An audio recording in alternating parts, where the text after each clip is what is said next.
연애 땐 하늘의 별이라도 따줄 것 같이 자상하고 따뜻하던 사람이 결혼 후엔 남처럼 무뚝뚝한 사람이 되었어요. 변했다고 뭐라 하니까 남편은 잡은 고기밥 주는 거 봤냐 하면서 코웃음을 치더라고요. 그 한마디에 3년 동안 봐왔던 그 사람이 한순간에 모르는 사람처럼 느껴졌습니다. 저는 남편과 3년 연애 끝에 결혼했습니다.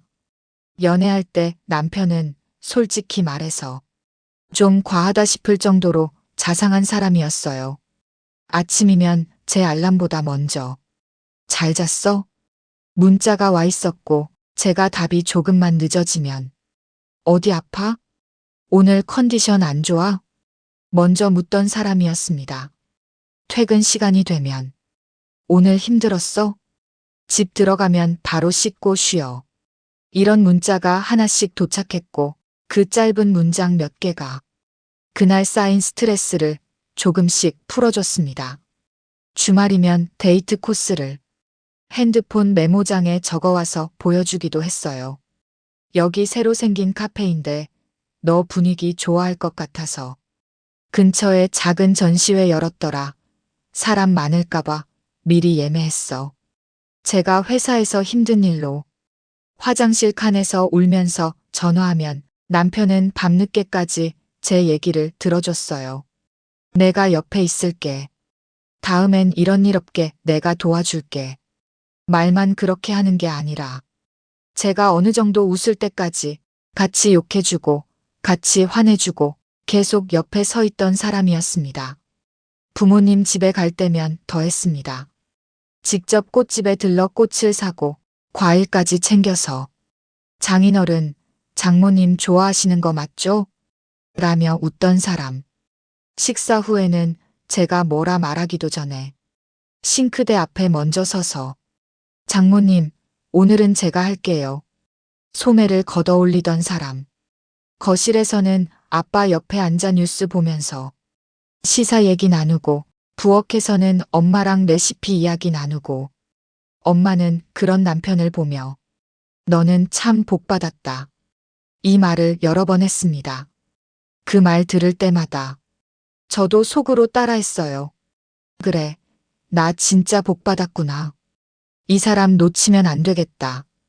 그래서 결혼을 결정할 때 크게 고민하지 않았습니다. 이 사람과 결혼하면 힘들어도 외롭지는 않겠다. 내 편 한 명은 확실하게 있겠다.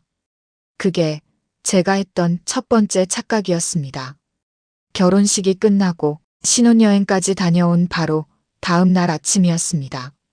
저는 습관처럼 눈을 뜨자마자 핸드폰부터 집어들었어요. 옆에 남편이 자고 있는데도 알림창부터 훑어보는 3년 동안 쌓인 습관이었죠. 연애할 때 같으면 그 시간쯤이면 잘 잤어? 문자가 와 있을 시간이었거든요. 당연히 아무것도 없었습니다. 같이 사니까 문자할 이유가 없겠지. 당연한 거라고 스스로 넘겼습니다. 그때는 그게 시작일 줄 몰랐습니다. 연애할 때는 제가 퇴근하면 항상 먼저 집 도착했어? 조심해서 들어가. 이렇게 연락이 오던 사람이었는데 결혼 후에는 제가 늦게 들어가도 아무 말이 없었습니다. 그래도 습관처럼 나 지금 집 도착했어. 라고 문자를 보내면 돌아오는 답장은 대부분 이 셋 중 하나였습니다. 이응, 응, 알았어. 이 세 단어 안에서 하루의 대화가 끝나는 날이 점점 많아졌습니다. 이제 주말 아침에 눈을 뜨면 제일 먼저 듣는 말은 이겁니다. 그럼 우리 집 근처라도 잠깐 걸을까? 조심스럽게 제안하면 너 혼자 갔다 와. 나 진짜 피곤하다니까. 어느 날은 아침부터 폰만 붙들고 있던 남편이 갑자기 이렇게 말했습니다. 나 오늘 친구들이랑 약속 생겼어. 저녁에 나갔다 올게. 나랑은? 말끝이 너무 작아서 나도 내가 뭐라고 한 건지 잘 안 들릴 정도였는데 남편은 아무렇지 않게 말했습니다. 우리야 맨날 보잖아. 친구들은 자주 못 보는데. 그 말을 듣는 순간 머릿속에 이런 문장이 떠올랐습니다. 그래, 나는 이제 굳이 챙기지 않아도 항상 집에 있는 사람이지. 달라진 건 주말 계획만이 아니었습니다. 결혼하고 처음 맞이한 제 생일날 더 정확히 느꼈습니다. 연애할 때 남편은 제 생일이면 손편지에 조그만 케이크라도 사와서 직접 초를 꽂았어요. 편지 봉투에 오늘 하루는 세상에서 내가 제일 소중한 날. 이런 유치한 문장을 써놓고 그걸 건네면서 쑥스러워하던 사람이었습니다. 결혼 후 첫 생일 아침 출근 준비를 하다가 남편 눈치를 살짝 봤습니다. 오늘 뭐 먹을까? 슬쩍 떠봤더니 오늘 그냥 뭐 시켜 먹지 뭐. 딱 그 정도였습니다. 그래도 혹시나 해서 회사에서 퇴근하는 길에 남편에게 톡을 보냈어요. 오늘 뭐 먹을까? 답장은 한참 뒤에 왔습니다. 나 오늘 회식 생겼어. 먼저 자고 있어. 제 생일이라는 말은 톡 어디에도 없었습니다. 제가 다시 오늘 내 생일인데 라고 적었다가 결국 보내지는 못하고 그냥 메시지를 지웠습니다. 퇴근길에 케이크를 사는 사람은 남편이 아니라 저 자신이었습니다. 혼자 케이크를 들고 집에 들어가 불을 켜고 혼자 촛불을 끄고 혼자 잘랐습니다. 그날 밤 남편은 술에 취해 들어와 아, 오늘 생일이었지? 미안, 정신없어서 그랬다. 라고 말했습니다. 그러면서 덧붙였습니다. 근데 뭐 결혼했는데 꼭 그런 거 챙겨야 돼? 그 말을 들으면서 예전에 손편지 쓰던 그 사람 얼굴이 머릿속에서 같이 지워지는 기분이 들었습니다. 집안일도 바뀌었습니다. 연애할 때는 우리 집에 놀러 와도 밥 먹고 나면 먼저 싱크대 앞으로 가서 설거지를 챙기던 사람이었어요. 너는 엄마랑 얘기해. 이런 건 내가 하지. 이렇게 말하던 남편이었습니다. 결혼 후 같이 사는 집에서는 처음엔 둘 다 긴장을 했는지 어느 정도 같이 움직였습니다. 근데 시간이 조금 지나자 저녁을 먹고 난 뒤 자연스럽게 남편은 소파로 가고 저는 싱크대로 가 있게 되더라고요. 며칠은 그냥 넘겼습니다. 그러다 어느 날 퇴근도 제가 더 늦게 했는데 집에 와보니 밥은 제가 차리고 설거지도 제가 하고 빨래도 제가 걷고 남편은 소파에 누워 유튜브를 보고 있길래 결국 말을 꺼냈습니다. 우리 집안일 좀 같이 나눠서 하자. 나도 회사 다니고 너도 회사 다니잖아. 남편은 화면에서 눈을 떼지도 않고 말했습니다. 나도 회사에서 일하고 왔는데 오늘 손 하나 까딱 안 한 줄 알아? 나도 그래. 그러니까 같이 하자는 거지. 그랬더니 남편이 살짝 짜증 섞인 목소리로 말했습니다. 요즘 누가 집안일로 싸우냐. 그냥 할 줄 아는 사람이 하는 거지. 넌 원래 잘하잖아. 그 말을 듣는 순간 연애 때 장모님 제가 할게요. 하면서 설거지통 앞에 서 있던 모습과 지금 소파에 누워 리모컨 들고 있는 모습이 겹쳤다가 완전히 따로 떨어져 버리는 느낌이 들었습니다. 아플 때 반응도 달랐습니다. 연애할 때 저는 몸살이 한 번 크게 온 적이 있어요. 그때 남편은 퇴근하자마자 죽을 사오고 약을 시간 맞춰 챙겨주고 물 많이 마셔야 돼 하면서 밤새 이마에 손을 얹어보던 사람이었습니다. 결혼하고 나서 한 번은 독감에 걸려 고열이 나서 회사에서 조퇴를 했습니다. 몸이 으슬으슬 떨려서 집에 겨우 들어와 침대에 쓰러졌다가 남편에게 톡을 보냈어요. 나 오늘 너무 아파서 조퇴했어. 열이 많이 나. 그 메시지를 보내고 그대로 잠들었다가 깼을 때는 이미 해가 져 있었습니다. 옆엔 아무도 없고 거실에서 TV 소리가 들렸습니다. 힘들게 일어나 거실로 나가보니 남편은 라면을 먹으면서 영상을 보고 있었습니다. 제가 힘없이 나 아프다고 톡 보냈는데 라고 말하자 남편은 젓가락을 잠깐 멈추더니 이렇게 말했습니다. 아, 봤어. 그래서 나 오늘은 회식 안 가고 집에 바로 온 거야. 그 정도면 된 거 아니야? 그날 밤 해열제랑 죽은 제가 시켜 먹었습니다. 연애할 때 내가 옆에 있을게라고 말하던 사람과 결혼 후 회식 안 간 걸로 만족해라라고 말하는 사람 사이에서 어느 쪽이 진짜인지 이제는 잘 구분이 되지 않았습니다. 가장 크게 달라진 건 친정에 대한 태도였습니다. 연애할 때 남편은 제 부모님 뵈러 가는 날이면 기분이 좋아 보였어요. 오늘 장모님 반찬 또 얻어먹는 날이지? 이러던 사람이었습니다. 꽃이랑 과일을 사들고 가서 오늘도 잘 먹고 갑니다. 라고 웃던 사람. 설거지 하다가 그릇이라도 깨면 제가 사다 드릴게요, 장모님. 하면서 더 날리던 그 모습이 아직도 선명합니다. 그래서 결혼하고 처음 친정에 가자고 얘기했을 때 저는 당연히 같이 갈 줄 알았습니다. 그런데 남편 입에서 나온 말은 이거였습니다. 이번 주는 좀 힘든데 다음에 가면 안 돼? 피곤하겠지. 결혼 준비하고 신혼여행 다녀오고 지친 것도 이해됐습니다. 그래서 한 번은 웃으며 넘겼습니다. 그 다음 주에 또 말했습니다. 엄마가 너 보고 싶대. 우리 이번 주엔 꼭 가자. 그때 남편이 한숨을 푹 쉬며 말했습니다. 아, 또? 지난번에 갔잖아. 또라는 두 글자가 유난히 크게 들렸습니다. 결국 억지로 날짜를 맞춰 같이 가게 됐는데 차에 타는 순간부터 남편 표정이 굳어 있었습니다. 평소 같으면 운전하면서 회사 얘기, 친구 얘기, 별 얘기를 다 꺼냈을 텐데 그날은 내내 조용했습니다. 어디 안 좋아? 제가 물어봐도 그냥 피곤해서 그래. 이 말만 반복했습니다. 집에 도착해서도 인사는 예의상했지만 예전처럼 먼저 설거지하겠다고 나서지도 않고 거실 소파에 앉아 핸드폰만 만지작거리는 남편을 보면서 머릿속에서 이런 생각이 들었습니다. 연애할 때 그렇게 잘하던 건 다 노력해서 하던 거였나? 지금 이 모습이 진짜였나?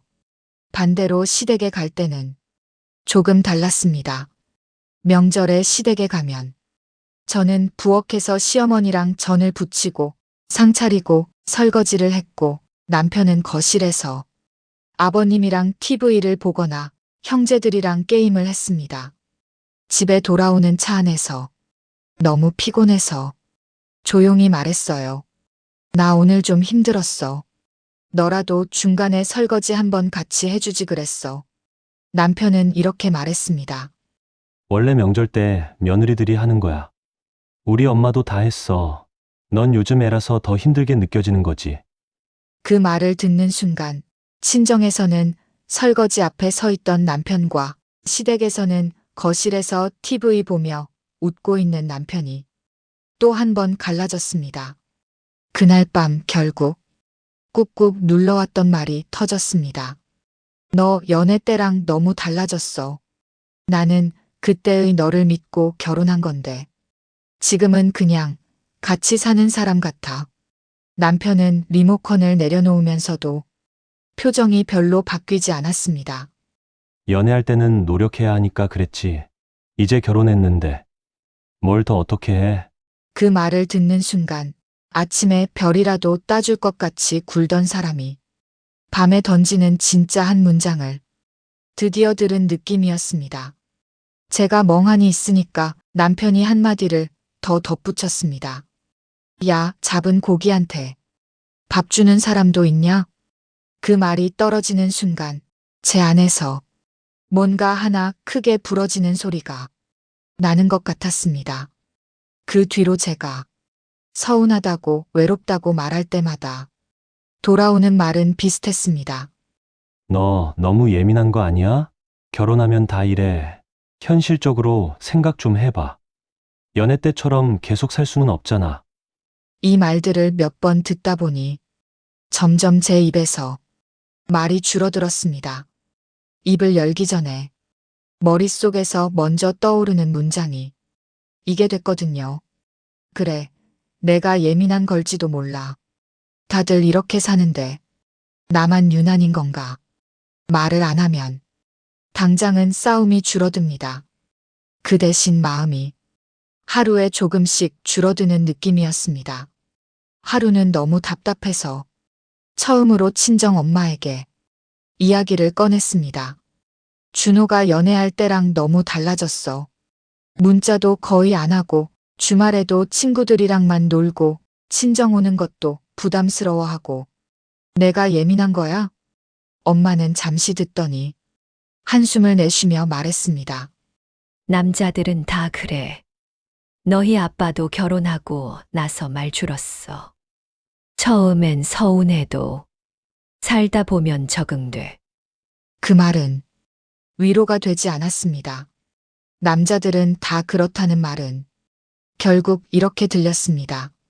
그러니까 너도 참고 살아라. 시댁에서는 또 다른 이야기를 들었습니다. 조금 돌려서 요즘 조금 서운할 때가 있다고 하니까 시어머니는 웃으면서 말했습니다. 애 낳고 살림하다 보면 다 괜찮아져. 이제 애만 생기면 집에 붙어 있으려고 할 거야. 지금은 둘만 살아서 그래. 그 말을 듣는 순간 마음이 싸늘해졌습니다. 지금 이 상태에서 아이가 생기면 육아와 집안일 대부분을 제가 떠안게 될 게 눈앞에 그려졌거든요. 머릿속에 자동으로 재생되는 장면이 있습니다. 나 회사 다니잖아. 너가 좀 더 맡아줘야지. 난 돈 벌어오잖아. 주말에도 소파에 누워 핸드폰을 보다가 가끔 기저귀 한 번 갈아주고 사진 한 번 찍어서 올리고 그걸로 좋은 아빠 소리 듣는 그림까지.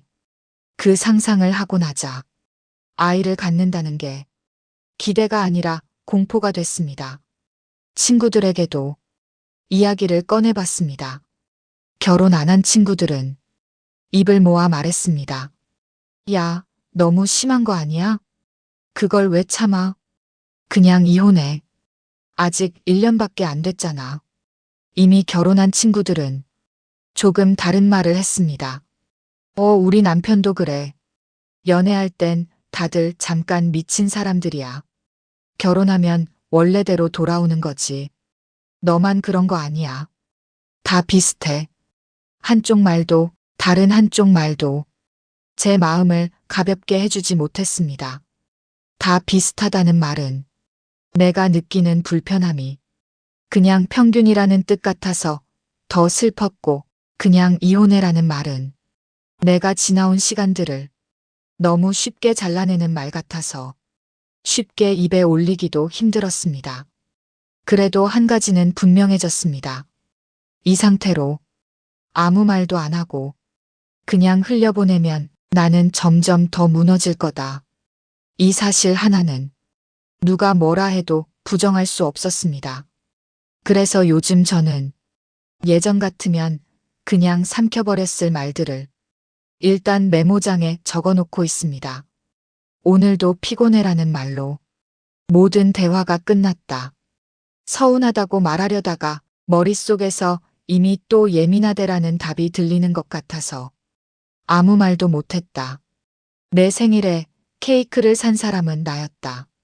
이렇게 하루하루 적다 보니 조금씩 제가 지나치게 예민한 게 아니라 계속 반복되는 패턴이 있다는 걸 눈으로 보게 됐습니다.